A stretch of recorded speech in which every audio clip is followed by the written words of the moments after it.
اکتوبر 1994 ترکیہ کے شہر سانلی عرفہ کے ایک چرواہے سابق یلدیز نے اپنی زمین کو ہموار کرنے کے دوران ایک عجیب ساخت کا پتھر دیکھا جو زمین سے تھوڑا باہر نکلا ہوا تھا۔ اس پتھر پر کچھ ابھرے ہوئے نقش نظر آ رہے تھے۔ اس نے پتھر پر لگی مٹی کو صاف کیا تو اسے احساس ہوا کہ یہ پتھر شاید بہت بڑی چٹان کا حصہ ہے۔ اس نے مقامی عجائب گھر کو اپنی اس دریافت کی اطلاع دی۔ چند دنوں بعد ایک ماہر آثار قدیمہ کلاؤس شمٹ نے، جن کا تعلق جرمن آرکیولوجیکل انسٹیٹیوٹ سے تھا، سائٹ کا جائزہ لیا۔ ان کی تجربے کار آنکھوں نے زمین کے نیچے چھپے خزانے کو ڈھونڈ لیا۔ انہوں نے اس جگہ کی کھدائی شروع کروا دی، مگر چند دنوں کے بعد انہوں نے پہلا ٹی شیپ پلر دریافت کیا تو انہیں احساس ہوا کہ یہ کوئی معمولی دریافت نہیں، بلکہ انہوں نے انسانی تہذیب کی سب سے قدیم کڑی ڈھونڈ نکالی ہے۔ شمٹ نے سائٹ کو نام دیا گوپیکلے تھیپے کا، جس کے ترکش معنی تھے برتن جیسے پیٹ والی پہاڑی۔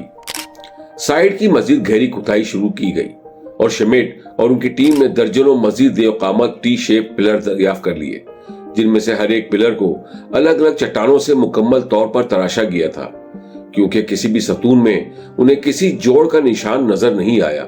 چند ستونوں کا وزن 20 ٹن سے بھی زیادہ تھا۔ یہ سائٹ بہت سے سرکولر انکلوژرز میں قائم کی گئی تھی۔